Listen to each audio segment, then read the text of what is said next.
Author's Pav, the city of Seoul, slept under a blanket of shimmering lights.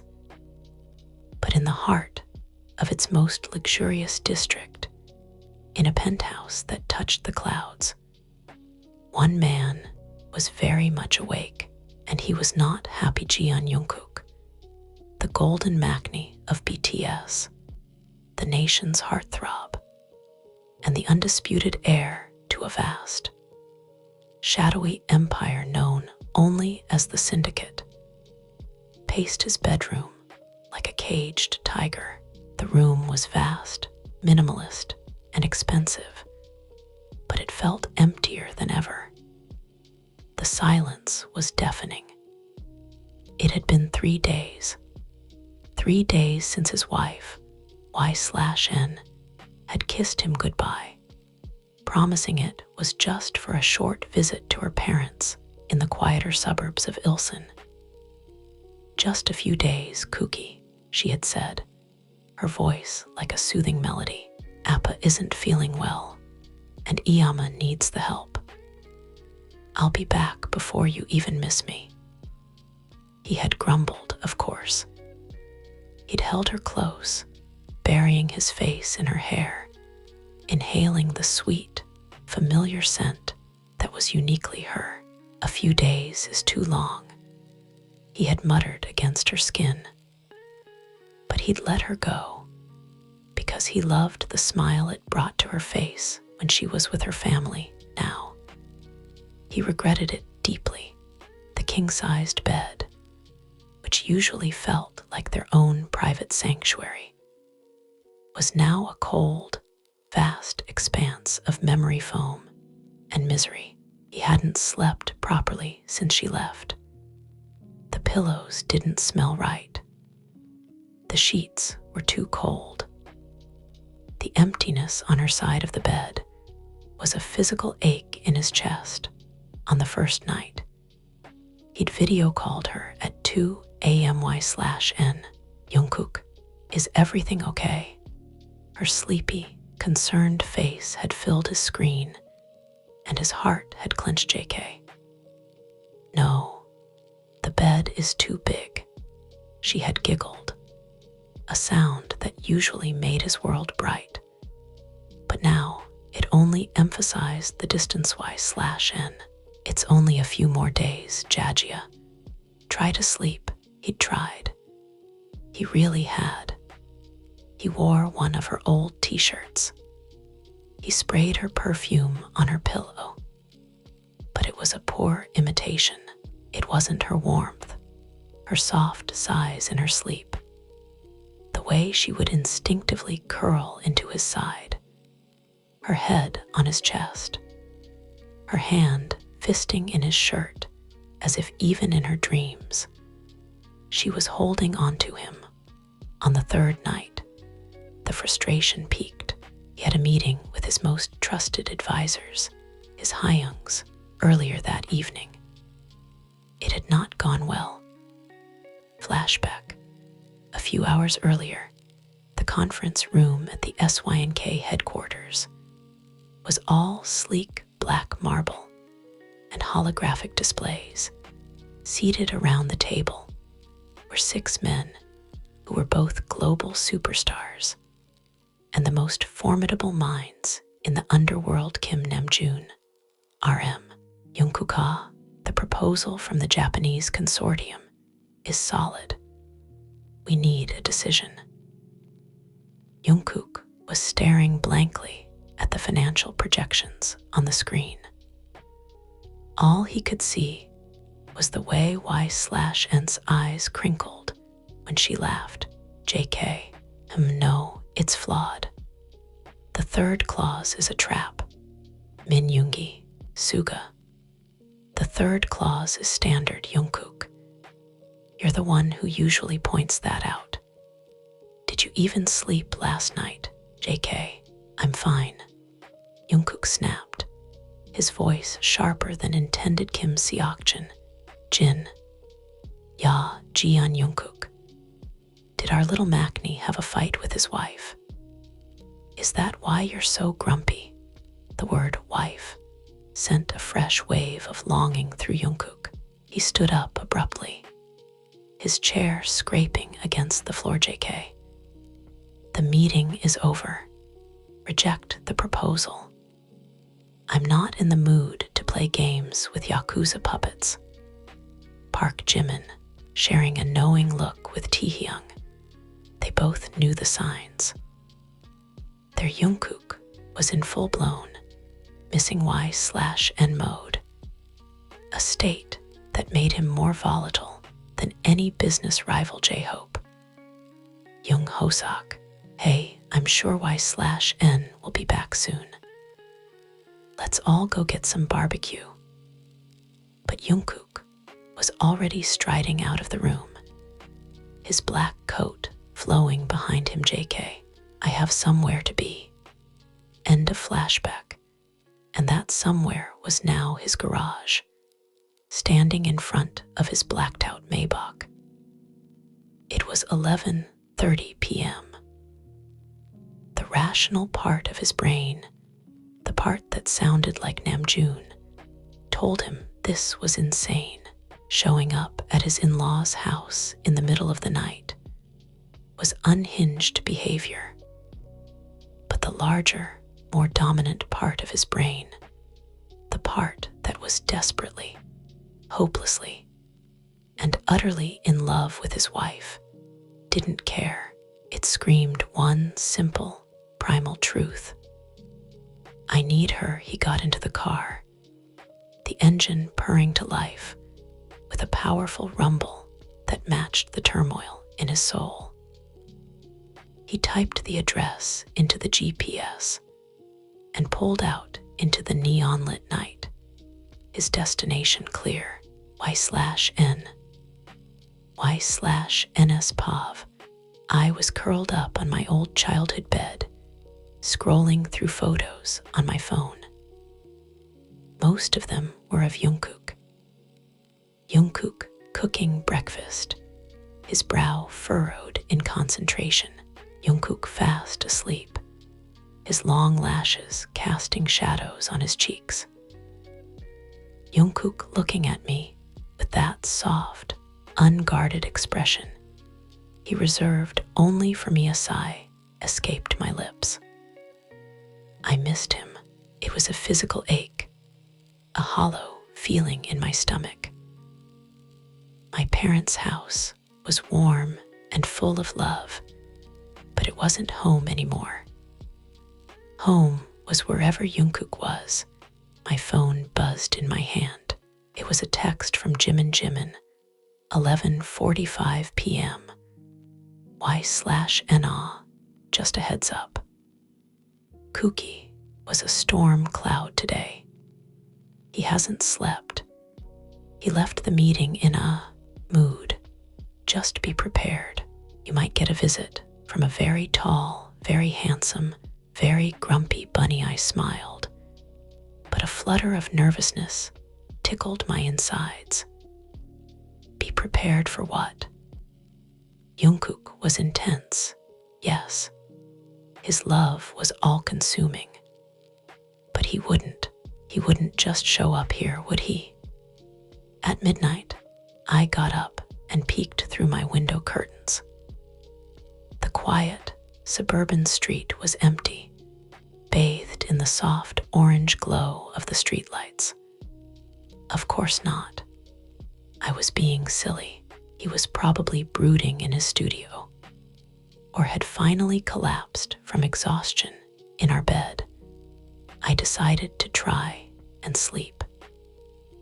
Slipping under the covers, I closed my eyes and tried to conjure his presence, the memory of his arms around me, his steady heartbeat under my ear. It was my only lullaby. I must have drifted off, because the next thing I knew, a soft, persistent sound pulled me from my dreams. Tap, tap, tap. My eyes flew open. It was coming from my window. My heart leaped into my throat. A burglar. I sat up slowly, my breath hitching. The tapping came again, a little more insistent this time, gathering every ounce of courage. I crept out of bed and tiptoed to the window. My hand trembled as I gripped the curtain. Taking a deep breath, I pulled it back just an inch. And there he was, perched precariously on the sturdy branch of the old oak tree next to my house, his face illuminated by the moonlight. Was Jeon. JUNGKOOK. His hair was slightly messy from the wind. His eyes were wide and pleading, and he was dressed entirely in black, making him look like a beautiful, dangerous shadow. He looked like a fallen angel who had chosen my window to land on. Our eyes met. He gave me a small, helpless wave. I yanked the window open, my shock overriding my volume control. Y/N. "JUNGKOOK, what in the world are you doing? You're going to fall, JK. I was going to ring the doorbell, but I didn't want to wake your parents. And then I saw the tree. Y/N. You climbed a tree. Like a cat burglar," I whispered back, a mixture of exasperation and overwhelming fondness swelling in my chest. JK. A cat burglar who misses his wife. Y/N. I can't sleep. The bed is too cold. The apartment is too quiet. I can't function. Please, can I come in? He looked so vulnerable, so utterly lost without me. The mighty Jeon JUNGKOOK, who commanded boardrooms and underworld dealings with a single look, was rendered helpless by a simple case of loneliness. How could I ever say no? Y/N. You're insane. Get in here before you break your neck. He swung his legs through the window with the practiced ease of a man who was far more agile than he had any right to be. The moment his feet touched my old floral rug, the atmosphere in the room shifted. He seemed to fill the space, his presence sucking all the air out of the room. He straightened up, and his eyes, dark and intense, scanned me from head to toe, as if checking for injuries. JK, are you okay? You ate well. Your father, he's better. Y/N. I'm fine. Appa's fine. JUNGKOOK, it's only been 3 days. He took a step forward, then another, until he was standing so close I could feel the heat radiating from his body. He smelled of cold night air, expensive cologne, and that underlying scent that was just him. JK. 3 days too long, he murmured, his gaze dropping to my lips. He reached out, his fingers gently brushing a stray strand of hair from my face. His touch was electric, sending shivers down my spine. JK. Every night without you feels like a year. Y/N. My heart, it doesn't beat right when you're not next to me. My resolve crumbled. I lifted my hand and cupped his cheek, his skin warm under my palm. The faint dark circles under his eyes were evidence of his sleepless nights. Y/N. You big baby. My Mafia husband can't sleep without his wifey. A slow, devastating smile spread across his face. He leaned into my touch, his eyes fluttering closed for a second. JK, never call me that where my men can hear you. But yes, this Mafia husband is utterly and completely useless without you.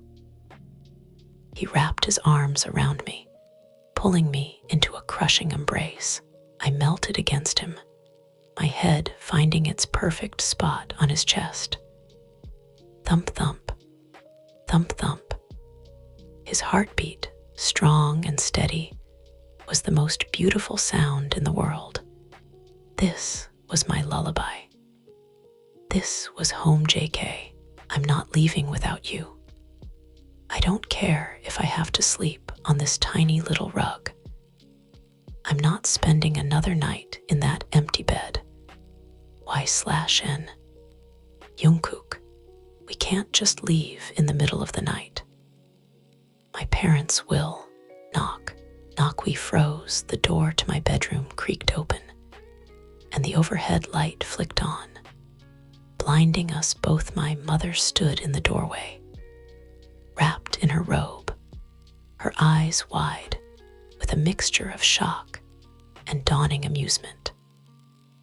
She took in the scene, her daughter in her pajamas, and her very famous, very tall son-in-law standing in the middle of the room, looking like he'd just been caught with his hand in the cookie jar. Y/NS mom.